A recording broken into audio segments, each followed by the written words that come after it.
Hello, everyone, and welcome to the morning show. I'm your host for today, Mr. William D. Morgan, and I'm gonna have a cast of thousands with me today. Nah, just kidding. I'm gonna have my boy Mo, gonna have my boy Brett with us. I'm going to bring Brett on right now. Mo is on his way. How you doing this morning, sir? I'm doing great. I'm doing great. How you doing, sir? Doing good, man. Appreciate you jumping on with us. Mo should be here in a moment. It was a big weekend in the NFL. Man, I listen. If you would have told me the Eagles would have played like this and the Commanders putting up very little resistance, and it didn't help their own cause with 3 turnovers that Philly had to take advantage of. Um, it's like the Commanders shouldn't have never been there in the first place. It came down to the turnovers and everything, right? Because I think Jaden Daniels played well enough to win him that football game. He did. When Jaden Daniels touched the last time he touched the football in the first half, it was a 14-12 game. By the time he touches it next time, he's down 27-12. Mm-hmm. So it's unfortunate. There's just multiple unforced errors that happened in that game on the side of What's up, Gene? Washington. Just kind of shot themselves in the foot. It was going to be an uphill battle anyway. The Eagles were clearly the better football team. Yeah, Let me put that out there. I'm not trying to say that, the Eagles got lucky. They didn't. They deserve to win that game. They did. But when you're facing a team like Philly, you can't have so many self-inflicted mistakes. That's all I'm getting at. And not only did the Eagles beat them, but Washington beat themselves too with just some self-inflicted turnovers. What's up, Mo? Yes. Oh, yes. Morning. Hey, how you doing, Mo? Welcome to the stream, my friend. Thank you, Gene. And Gene is correct. It came down to more than just turnovers because Philly was just a better team. Mo, let me get your thoughts on that game. I think the Redskins or the Commanders had one chance. They had to be as physical as the Eagles were. Yep. And they weren't. The Eagles are going to dominate the line of scrimmage. They're going to dominate the defensive line of scrimmage and the offensive line of scrimmage. And if you can't slow down the run game or at least get them in third and longs, you have no shot of beating Philly. No. They're that dominant on the offensive line.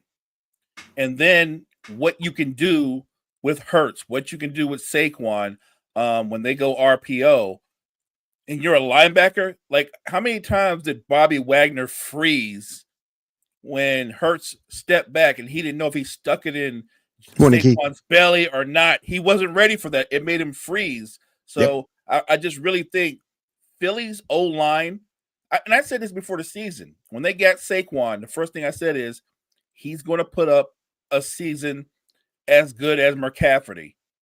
He actually put up a better season than Christian McCaffrey. That's how dominant the Eagles' offensive line is.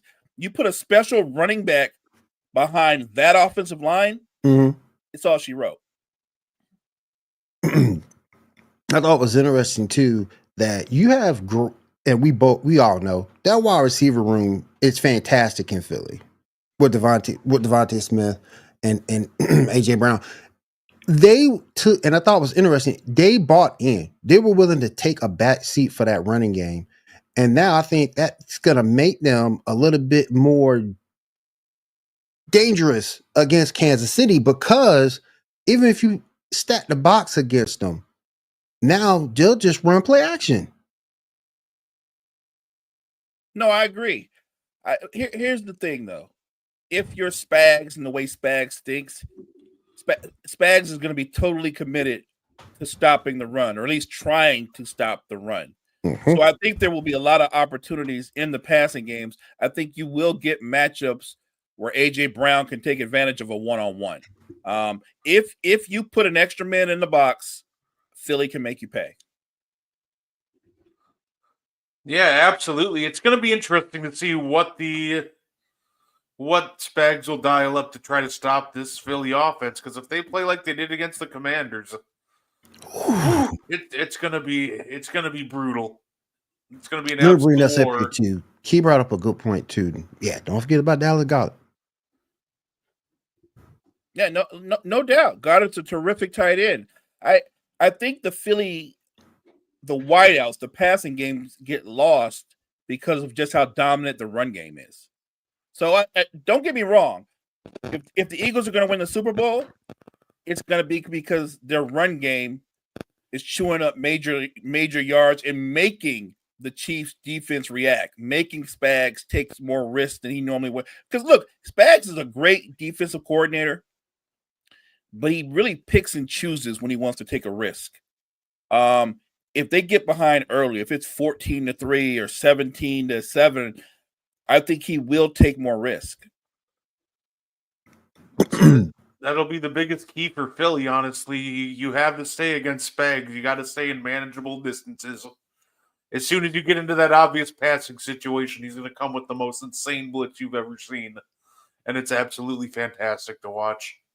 Now, one of the things I did want to bring up, too, is the fact that, yes, you're looking at two good offenses, but let's not forget, fellas, you're also looking at two good defenses in this football game. Facts. Let's not forget that also.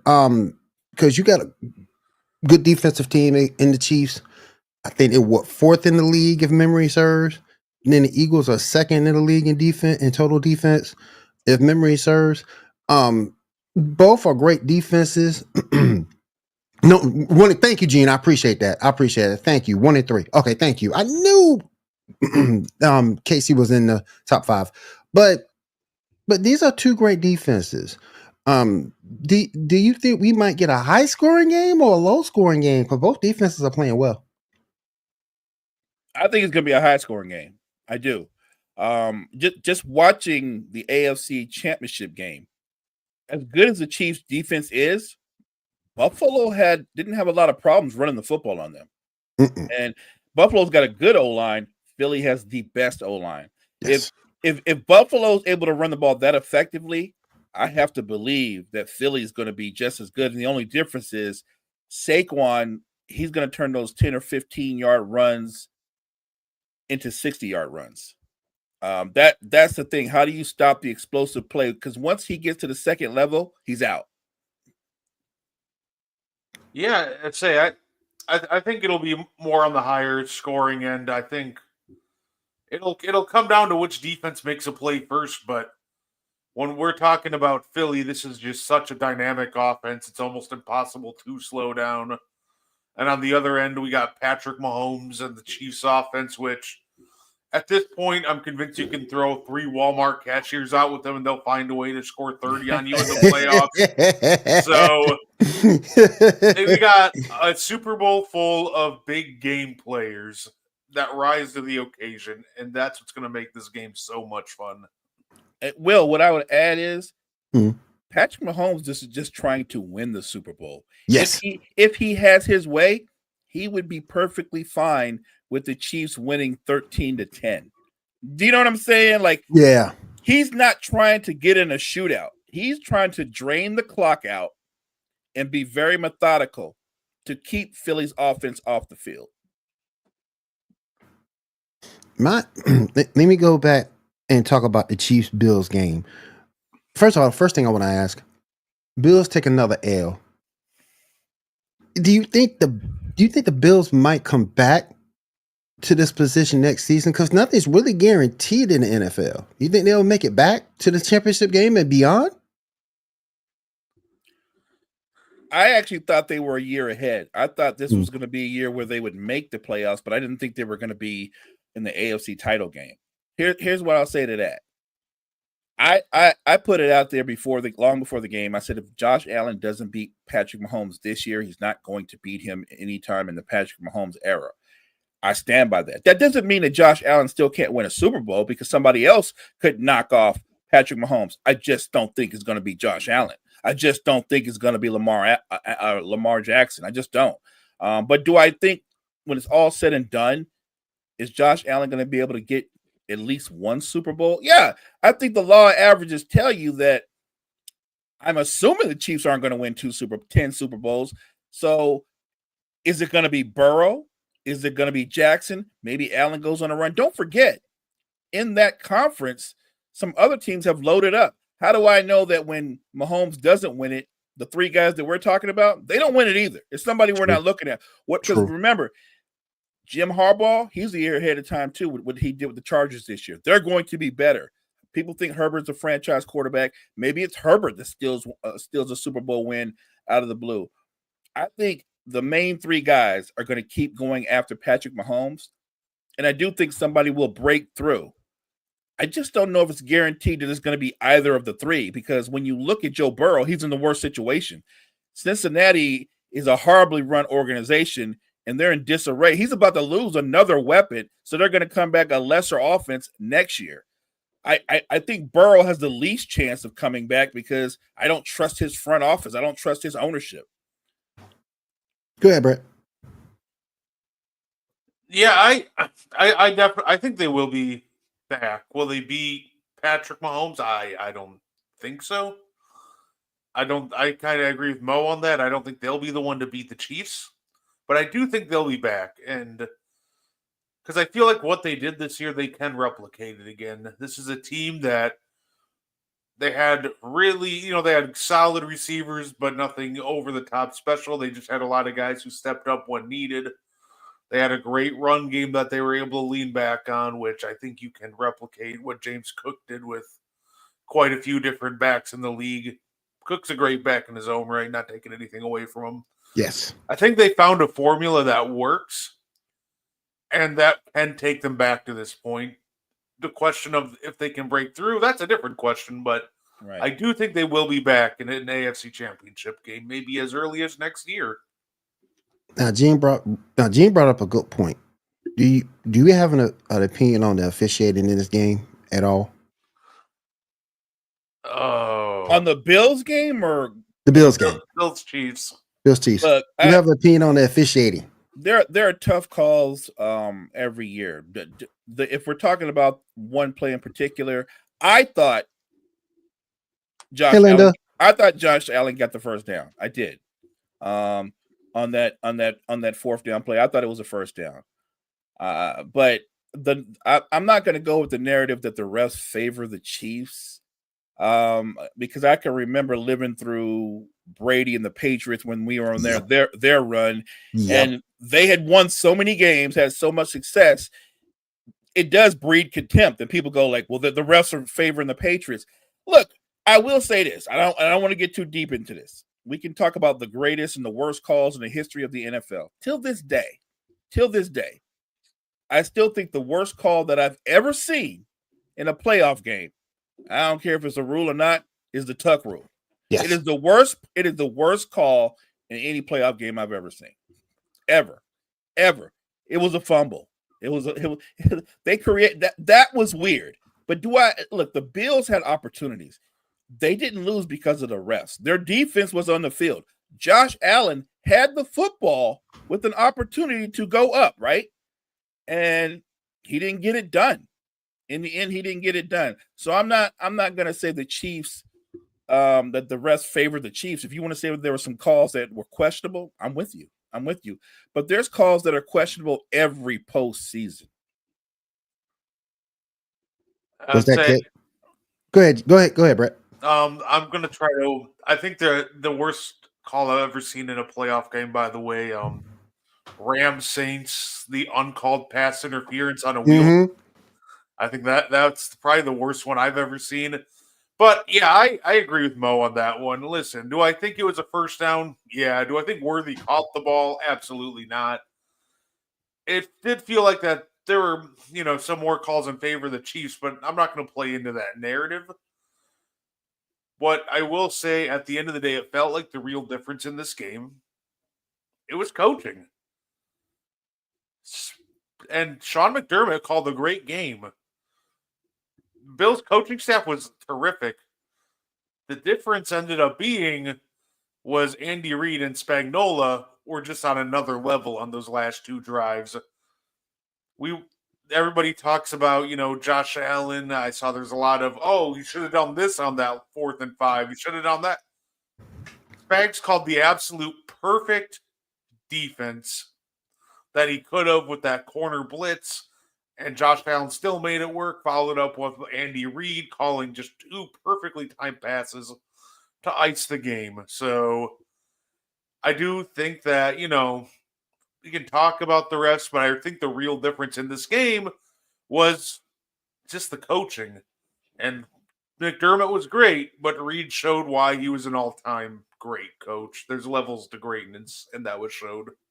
And don't forget the play call that Reed called late to ice the game, the pass to P Ryan. That was just a great call. That was just a great call by a great offensive mind. The way they isolated that side of the field and snuck P Ryan through, it looked like a lead handoff, but he went through the zero hole and came out, and it was such a quick and easy read.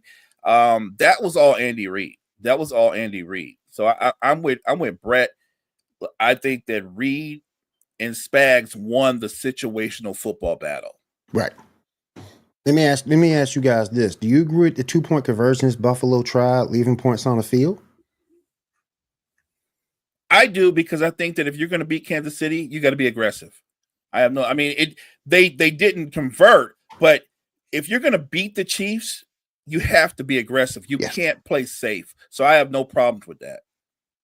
Yeah, when it comes to playing the Chiefs, especially in the playoffs here in the AFC Championship game, yeah, I agree with that. To beat the champs, you have to go for the knockout punch. You have to beat them decisively. And credit to Buffalo, they tried. They just couldn't convert, but I have no problem with the 2-point conversion, regardless of the result. I think the Super Bowl is going to be a great game. It's being played in a great city down at the Big Easy, February the 9th. I am looking forward to it. One of the things that I'm also looking forward to that we always get during the Super Bowl, let's not forget, we get some interesting commercials during Super Bowl time. You guys remember some of those commercials from back in the day? There's so many. So many to go back and look at. I would say the one I remember, just because it is Chiefs and Eagles again, that Tubi commercial that confused everybody into thinking that turned off the TV. Yeah. It's going to be this game's going to be a good game. I know Gene is happy as all get out. His Eagles have made it once again, and I just think it's amazing that one player. And y'all know the Giants got to be pissed. What do y'all think is going through the Giants' minds right now? Like monkey banging symbols, like absolutely nothing. Like the Giants are a team that just gave a playoff or bust mandate to Dable and Schoen. Like, right, they did do that. I don't think they really know what they're doing in all reality.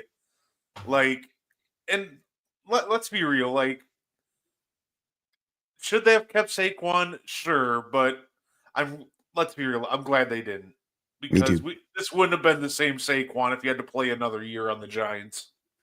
Facts.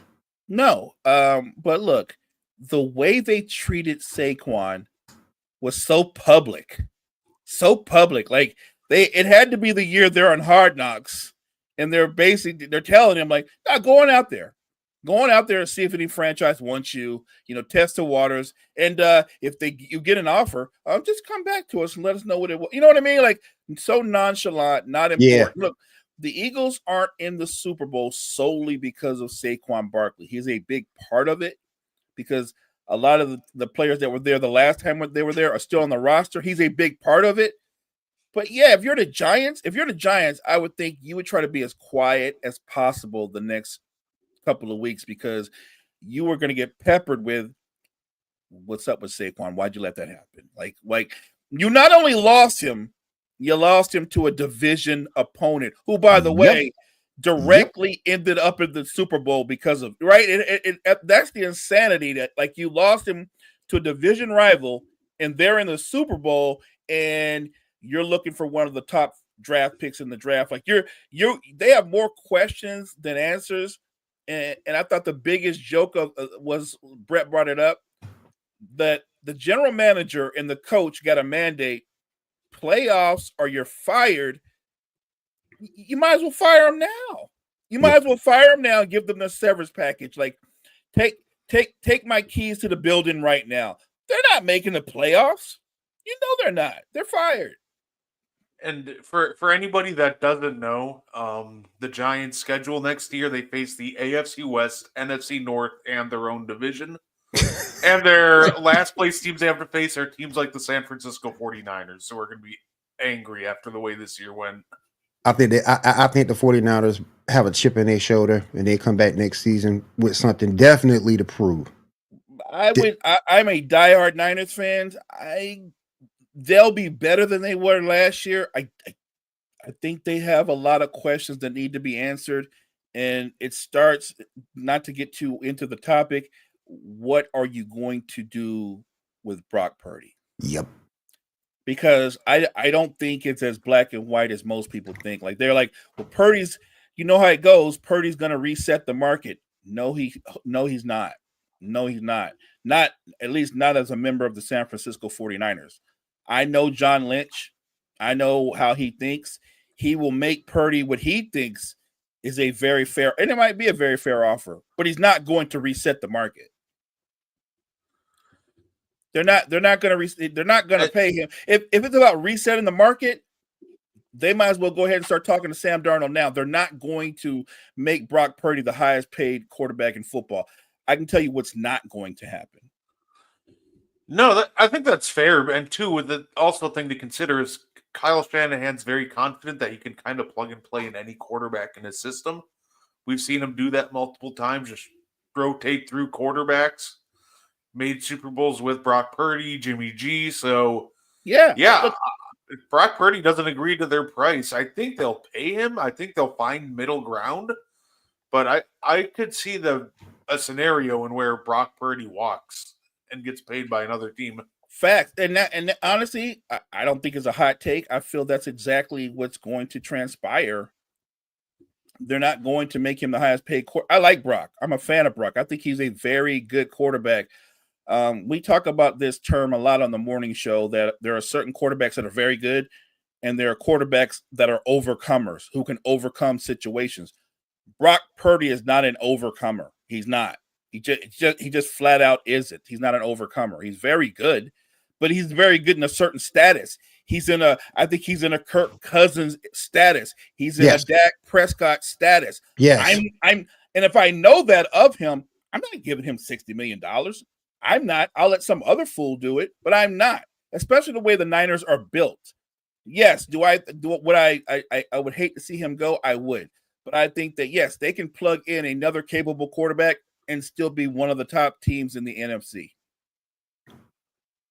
Now let's talk about some coaching changes. We'll come back to the Super Bowl, get final predictions, early predictions out of everybody before we get on out of here. But I do want to talk about Pete Carroll with the Raiders. What are we feeling about that hire? It's a good hire. It's the safest. I think it's the safest hire that they could have done, right? I think Pete Carroll's still a good coach. I love the fact that he went to the AFC West so he can continue his never-ending rivalry with John Harbaugh. Mm-hmm. That goes all the way back to college. They've been beefing forever. And at the end of the day, I think he's still a good coach. I still think he's got some left in the tank, and I think this is a perfectly fine hire by the Las Vegas Raiders. The next question is, who's going to be the quarterback? He's 74 now, I think? Yeah. I feel like it's a bridge hire almost. Like you bring him in now and maybe get a couple of guys under him and see if he can have him ready in the next 3 years. I think he's the most energetic 70-year-old I've ever seen. I'll tell you that. Like he doesn't act or move or I mean, he's going to be jumping up and down on the sidelines. So I think it's a good hire, but I'm with Brett. I don't think Pete Carroll is their long-term coach. He might breathe a lot of necessary life into that franchise, change the culture. Yep. I think he can do all those things, but I don't think Pete Carroll is going to be a member of the Raiders head coach 5 years from now. Now, King and Gene are saying that we could see Russ in a Raiders uniform. What do you guys think about that? I don't think so. I've heard people say that connection between Pete Carroll and Russ, but I want to remind people it was Pete Carroll who had no hesitation to go, yeah, Russ is done. Let's get him up out of here. Well, if you thought he was done a few years ago, why would you bring him back now? He's a lesser version of that guy now. I think if you bring Russ in with the way they're built right now, Are you trying to get another high draft pick? Because I think you're setting. There's not enough weapons there. Like this version of Russell Wilson, he needs a 1,500-yard back. He needs great playmakers on the outside. He needs a great offensive line. Those are all the things the Raiders are not. They don't have. I don't under. You're literally rebuilding. Why would you bring Russ in so he can get beat up on and everybody can talk about how he's washed? I don't see that happening. I'd say I think Russ would be a perfectly fine quarterback to bring in if you had another younger quarterback to learn under him. But will he go to the Raiders? I think it's possible. I'm not going to rule it out because obviously the connection is there, but I don't think it happens, but it's very possible. It's very possible. I think if the Steelers release Russ and his only option to continue playing is going to the Raiders, you have to sometimes self-reflect. This might be time to walk. It's time to walk away. It's time to walk away. Wow. It's time to walk away. Wow. No, So you wouldn't want to see Russ with Brock Bowers connecting? Because I think it sets Russ up for failure. It sets him up for failure. Like you know what I'm saying? It sets him up for failure. Brock Bowers is a terrific tight end, but that's all they have. You think other teams don't know that's all they have? That's all they have. Yeah. No great run game, no great offensive line. Mm-hmm. They don't have a great defense. Like that's all they have. Russell signs up for that. He just signed up to take a beating the last year of his career. You can walk away. He's made plenty of money. Walk away. Yes. I'd say that might be a spot where, because I think they do have a younger and up and coming O line and Bowers. That I think I could see the Raiders honestly going Genty in the first round. I think that there might be bigger needs for them than a running back, but this could be a team that could benefit from a running back to take the load off whatever quarterback they draft in the first round, or whatever whoever they draft or sign at quarterback. And then if they draft a quarterback next year, it'd be nice to have an elite running back in there, in their midst. So I think Genty to the Raiders is a real possibility considering their situation. And I like where Brett's head's at. And look, everybody's talking about they need a bridge quarterback. I agree, but if you're going to do a bridge quarterback, why not make it Sam Darnold, who's much younger than Russell Wilson? If I'm going to go with a bridge quarterback, I'm going to go with a guy that's in his 20s who look like he's on the upside versus Russ, who's descending. So that's where I would go. Whichever way Pittsburgh decides, if they release Fields and keep Russ, if I'm the Raiders, I'm bringing in Fields for my bridge quarterback. Makes sense. He's young and impressionable. I just don't like the way Fields got treated. How many offensive coordinators had this man had over his career? A ton. It's a doggone shame. I felt bad for Fields too as soon as he got drafted to Chicago, and that's not even the Packers hater in me. Yeah. Like the thing with Chicago, right? They don't develop quarterbacks. They take them from college, plant them on a football field, and go, here you go play football. Even though you see a lot of these guys that they draft still need a lot of work done, but Chicago doesn't seem to put in that extra work. And that almost feels like what keeps happening with their quarterbacks. Fields, from year one to when he left Chicago, looked like the same player. It looks like they're trying to turn that around with Caleb Williams, but let's hope so. Because I don't want to see them fail Caleb like they failed Justin Fields. Well, look, Chicago's famous for a lot of things as a football organization. They're not famous for drafting and creating great quarterbacks. When have they ever done that in the history of the Chicago Bears? They've never done that. They've never developed a great quarterback. They've had talent. You can go back not so long ago. Jay Cutler. Jay Cutler to me was very Jeff George like, that kind of talent, that kind of arm talent. But Jay Cutler was a little irregular in the brain. He's a little wild. He's a little weird. And look, maybe Chicago is so entrenched in that, that 3 yards in a cloud of dust and play great defense. That's just their culture. That's the way it's always doing. It's funny because this season when Caleb Williams came in, everybody was like, Chicago's about to have their first 4,000-yard passing quarterback ever. And it didn't happen. It didn't happen. Now that's not on Caleb Williams. I think that's on the OC. That's on the head coach. That's on the culture. I think they put a lot on his shoulders, but I don't think they set him up for success. Now let's go over to Dallas real quick and a move that did scratch my head. Brian Schottenheimer is your new head coach over in Dallas. Fellas, I don't get it. Maybe I'm missing something. Maybe I'm not looking at something, but I don't get this hire. What do you guys think? The Cowboys are funny because they maybe conducted the worst head coaching search I've ever seen. Like, ever since I got into football, I've never seen such an thorough search as to what the Dallas Cowboys did. They hold on to Mike McCarthy for a week, then just get rid of him. Contract expires. They don't want to extend him. They don't let him talk to the Bears. And then they interview a total of 4 coaches. They obviously had a cup of tea with Deion Sanders, but, he never got an interview. Nope. They interview Kellen Moore, Robert Saleh, Leslie Frazier, and Brian Schottenheimer, and that's it.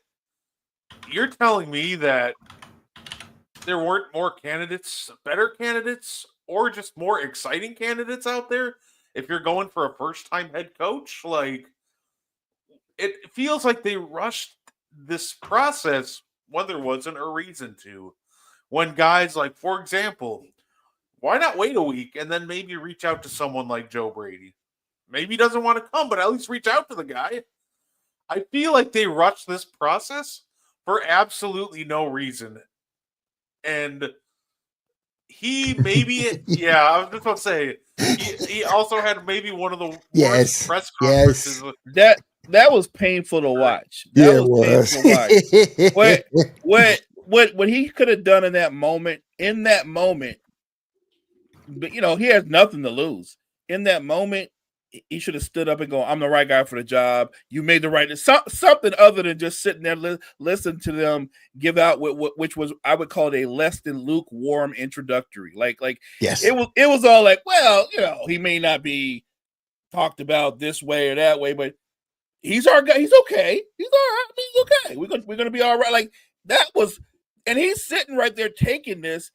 That was his introductory press conference. But if you didn't know any better, you would have thought they just lost in a playoff game and he's getting ready to get fired. That's the kind of press conference it was. That was horrible. Now let's go from the worst press conference to one of the best I thought that I've seen in a minute. Aaron Glenn gets hired on as a New York Jets head coach. First of all, I'm mad because he signed the day before he's supposed to meet my Saints. So I'm mad about that.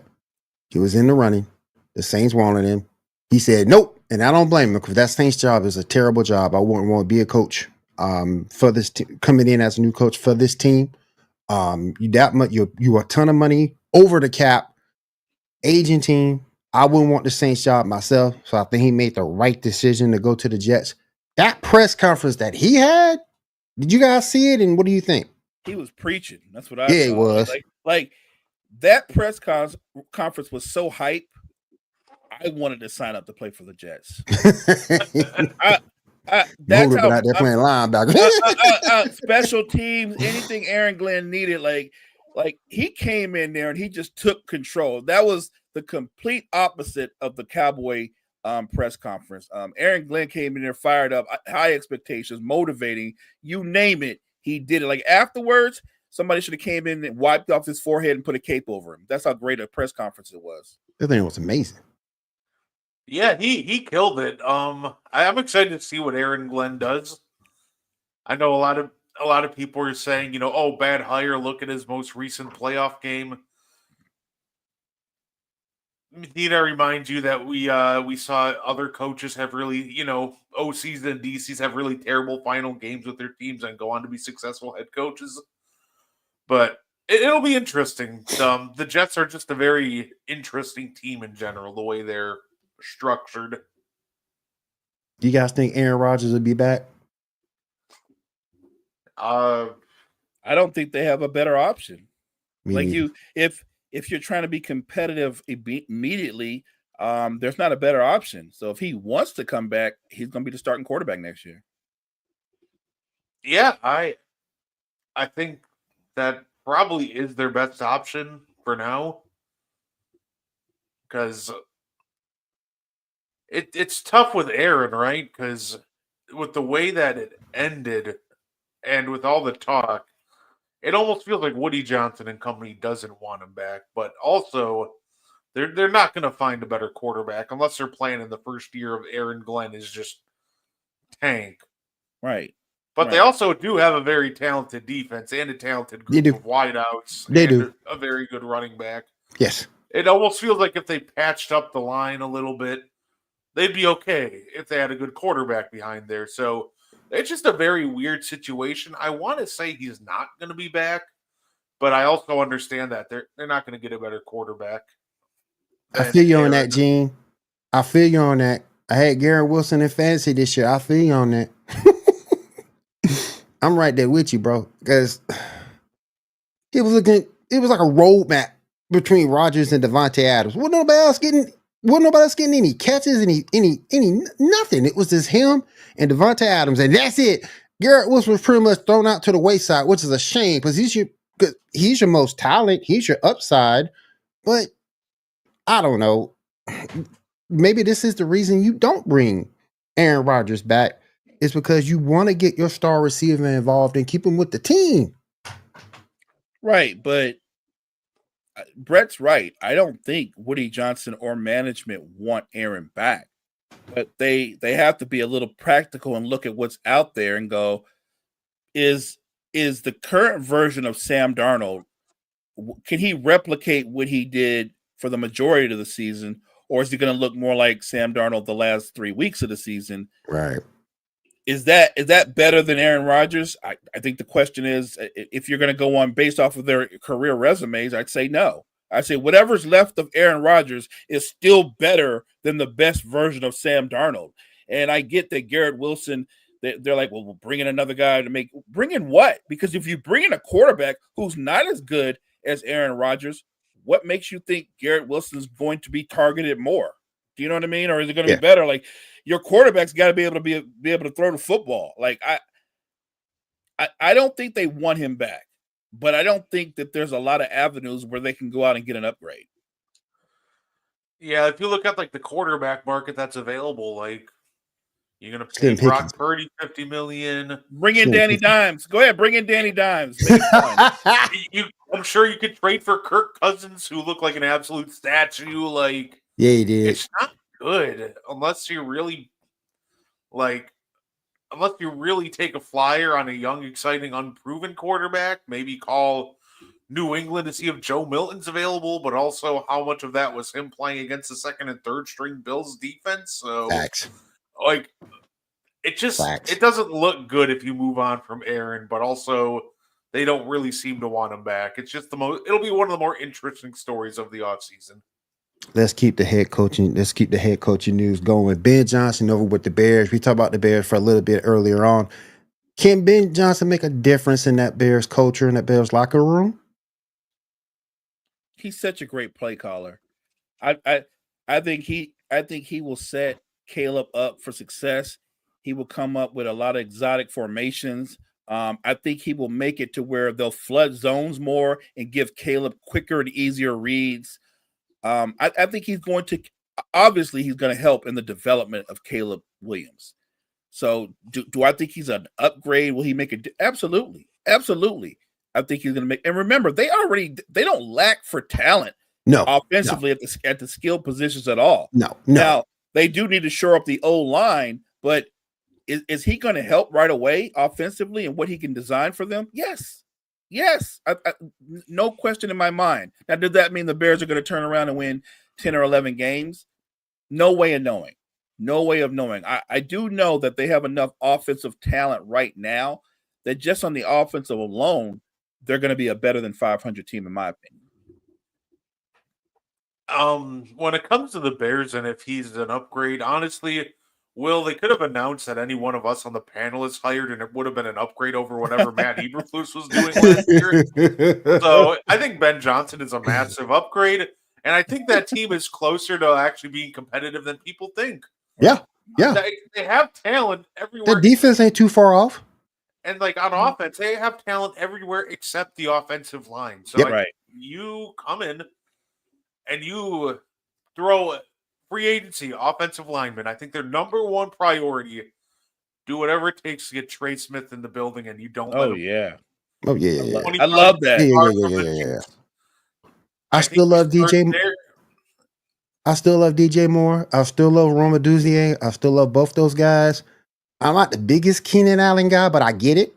Um, they're not that far away at all. Like you guys said, shore up that offensive line, come up with some fire in your belly. Yeah, they can. Yeah, It's funny because Keenan Allen is when I knew that Bears team was cooked last year, and I like Keenan Allen. But watching them call plays, I'm like, okay, you have Roma Dunza, who's still very young. mm-hmm. You have DJ Moore, who's still very young. Yep. Why are you running go routes with 34-year-old Keenan Allen? Like, what are we doing? You're picking the slowest guy on the field and just doing all these like deep plays with him. And that was almost like shows just how bad the coaching staff was, and where I think Ben Johnson will be an improvement. He will put guys in position to succeed. That's Yes. something that Matt Eberflus didn't do Play to their ever. strengths. And I think that's just something that Ben Johnson will do right away and will improve the Bears immensely by just having everybody play to their strengths instead of playing to their weaknesses for some weird reason. That's a great call by Brett. If Yep. you got Keenan Allen, who's a terrific route runner, but where he really makes his living, he moves the chains. Yes. He moves the chains. You don't send him on a 9 route. You don't do that. You let him work the middle of the field, the short routes. That's where Keenan Allen makes his living.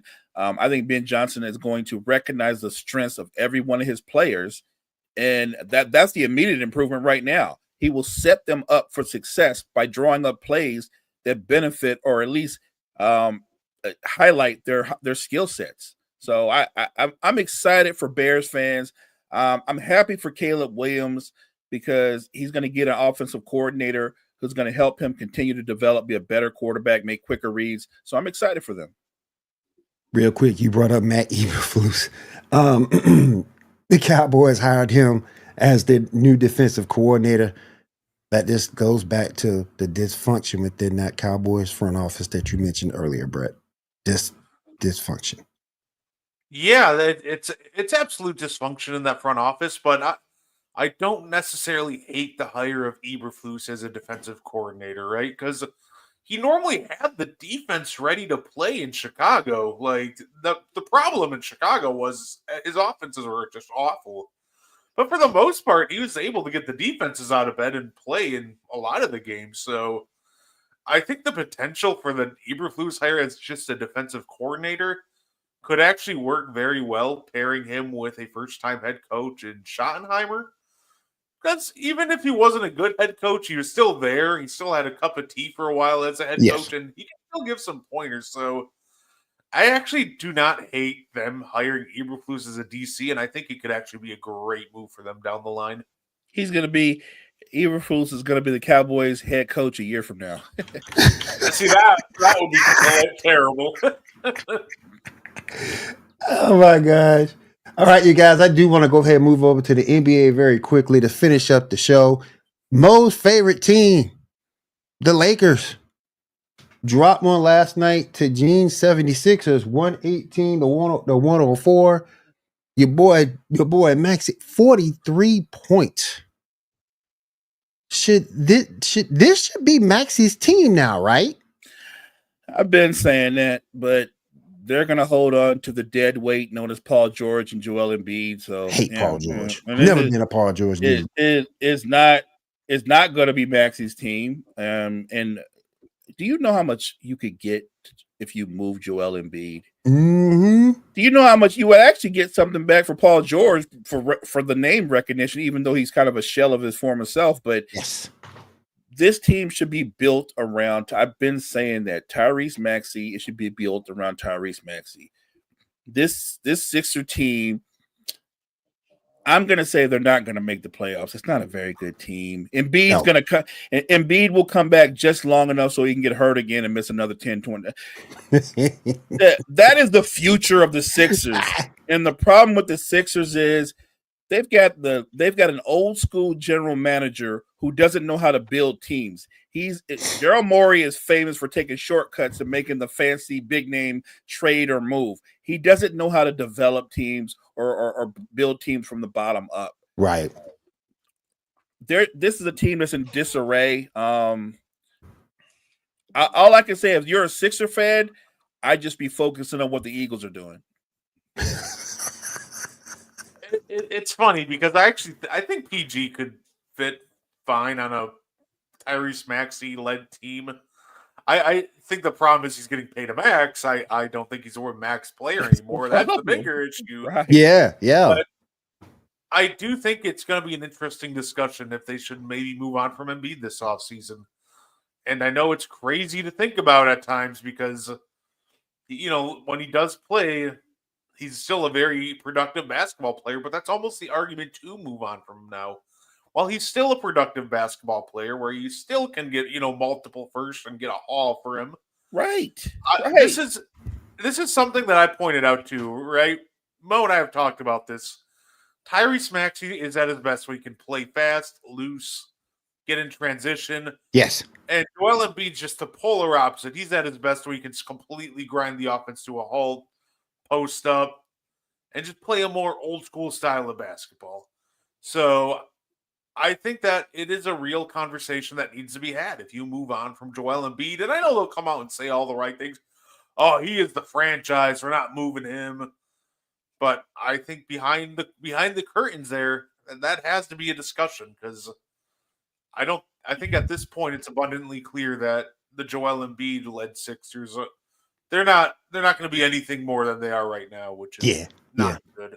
And Will, you have to be able to debunk you don't trade a transcendent player. He's a transcendent talent. But he's not, in terms of being a transcendent player, leading you to a conference finals, leading you to a finals. That's not going to happen in his tenure with the Sixers. Why sit there and keep trying to put Band-Aids over a situation that keeps bleeding out? Move him while he still holds great value. Right.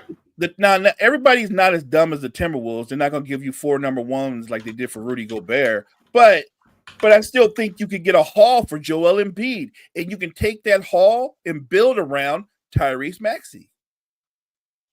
And let me switch gears again. I want to ask you guys, because I hadn't a chance to talk to neither one of you about this situation. What is going on with Jimmy Butler? He's been suspended from the team again for just walking out of practice after learning he's going to be benched. And why is Pat Riley allowing this man to be on the team? Stop being petty and moving. Pat Riley is being Pat Riley. Jimmy Butler's learning the hard way. Yep. That you can't play chess with Pat Riley. Do you not know? You know this is what happened. He comes off suspension. Pat Riley tells Spoelstra, let him know he ain't starting. Let him know he ain't starting.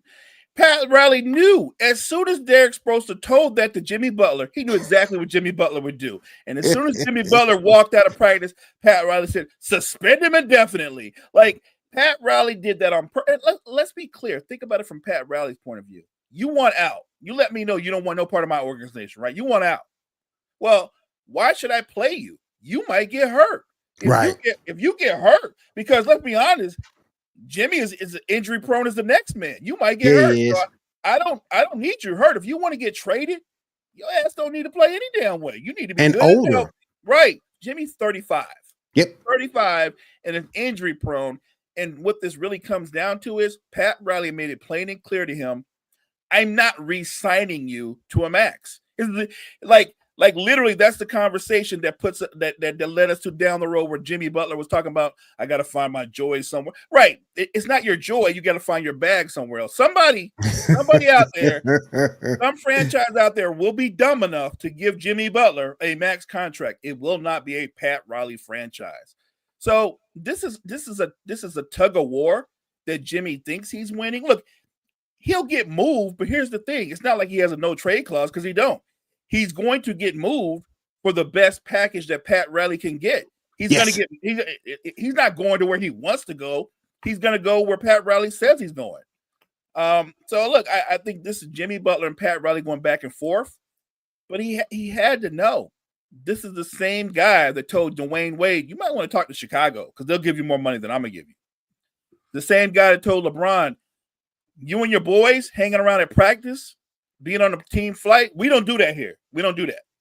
Like, that's who Pat Riley is. Yep. So this notion that there's something wrong with Heat culture, no, this is Heat culture. Pat Riley is Heat culture. There's one voice, one boss in that organization. It's Pat Riley. And while I have much respect for Jimmy Butler as a player, Will, I'm sure you do too. Mm-hmm. He was able to do something that I didn't foresee him doing. He led Miami to 2 finals appearances. That's amazing. That's amazing. But what Pat Riley is pointing out is, I can't pay you for what you already did because I have to look at what you can do going forward. And what Jimmy can do going forward, I think we can all agree, he could be a very good complementary star to another greater star. But Jimmy right now is not taking a team anywhere as the best player. I feel like we're gonna get it. The 2.0 version. First, it was Tobias Harris over me. When are we gonna get Hayward Highsmith over me? It's coming. Right. Yeah, I completely agree with that. And Pat Riley's right in that sense of thinking because we've seen teams get themselves into trouble paying a star for what they did in the past. Yes. And then going forward, one name that comes to mind right away, Gilbert Arenas getting a 6-year, like $108 million contract, even though he had arthroscopic knee surgery and he was just cooked by then. But they still signed him to that big deal because, hey, look what he did in 2006. Like, cool, Right. It's 2008, buddy. And we're seeing the same thing play out here, except Pat Riley is a lot smarter than that. He's like, I love that you led us to a finals in 2023. That's great. But I'm paying you for 2025, 2026, 2027, not what you did in 2023. So it's tough choice, right? Because you want to pay your franchise guy, and I think you can overpay your franchise guy by a couple million. If Jimmy Butler's worth 30 million, I think you can give him 32, 34 as a way of saying thank you, but you can't give him 20 million more. Like, oh yeah, here's the max, 55.5 mil. That's just not what a good franchise does. So No. I think he's a complimentary star at this point, and I think that I know that this battle is long from over because I'm sure that Players Association will get involved. Oh, for sure. And then we'll have a back and forth battle over missed money. But at the end of the day, Jimmy Butler. Yeah. I mean, I'm not gonna repeat what Gene said, but he's spot on. That's exactly what he is. And by the way that he's dealing with him, that's exactly what Pat Riley thinks. He's been like that with every team he's been on. With Jimmy, as great a player as he is, Will, what does he always do? There's a honeymoon period, and then at some point, Jimmy becomes disgruntled. Yeah, he falls out of love, and he's ready to move on. And wherever he lands, there will be a honeymoon period. He'll be like, "Oh my God, look what he's done for us! He's a dog, this, and that." And then eventually, he's gonna fall out of love again. He did it with the Bulls. He did it with the Timberwolves. He's done it with everybody, everywhere he's been. That's got to be a hit on your reputation with these teams, also. You know who will sign him to a big contract because they're run kind of stupidly too. Phoenix will give him a big contract. Hey, look at that! Who's number one on his places to go? The Phoenix Suns, right? He knows what I know. Their owner, while he has great intentions, he's a stupid man. He's not very smart. He doesn't know basketball. Clearly, he doesn't know basketball. And even though James Jones knows basketball, the owner boss is James Jones' boss. Yes. They will bring in Jimmy Butler. They will give Jimmy Butler a max extension. He'll be happy, at least for the first year of it. And then when they start getting their brains beat out on a regular basis, he ain't going to be that happy anymore.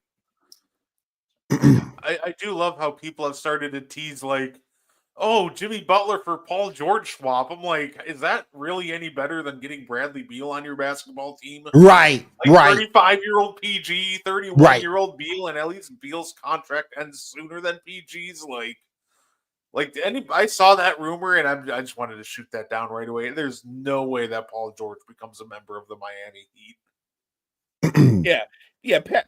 Look, right now in a trade scenario, I would say this: Pat Riley would much rather have the cap space that he gets from getting rid of Jimmy Butler than taking back on a. He's not taking back on another bad contract. You're not doing that.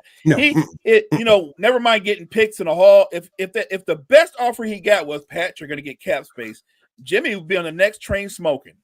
He'll take that cap space and he will go out and get another big name star. It's Miami. It's Miami. It's Pat Riley. They will go out and get a younger big name star. I think you'd rather let Jimmy walk in free agency before taking on another bad contract. He's not taking on another bad contract. Oh yeah, for sure.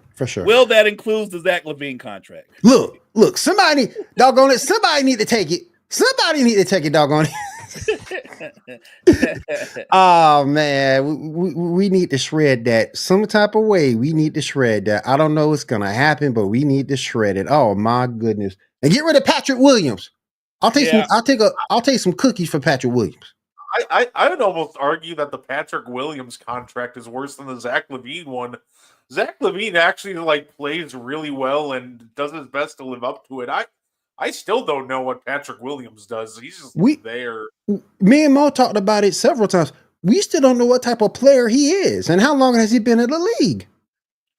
And he got a 5-year extension somehow out of it. And in this season, if you've been watching the Bulls, this guy's sitting there just pulling from three left and right, and he's not a good 3-point. I don't know what the hell they're doing with the guy. I don't know Chicago's plan. I look at the roster, and it screams break all of this up. Oh yeah, get rid of LaVine's contract. And I'm a big fan of Lonzo for what I think he actually is, not what people think he is. What Lonzo is, he's a terrific high-end 3-and-D player. He as in that role on a contender, Lonzo would help elevate a team in that role. But as a starting point guard, he was never the kind of point guard that broke guys down off the dribble and drew defenses in. He didn't drive to the basket like that. That's not who he ever was. Right. He's not a traditional. Yeah. He's not a traditional point guard. Plus, when he gets to the foul line, he can't make free throws. So I just think that not just moving on from Zach LaVine, move on for Vooch, get rid of that contract, move on from Lonzo. They need a fresh start. They do. I know if you're a Bulls fan, you're like, man, we've got a lot of fresh starts. You need another one. We need another one. I still say that Caruso deal was terrible. You could have used that to do something, but you didn't even get a draft pick for that deal. All right, so let's go ahead and finish up the show. Little bit of time we got left. Been a fun show. You got any early Super Bowl score predictions?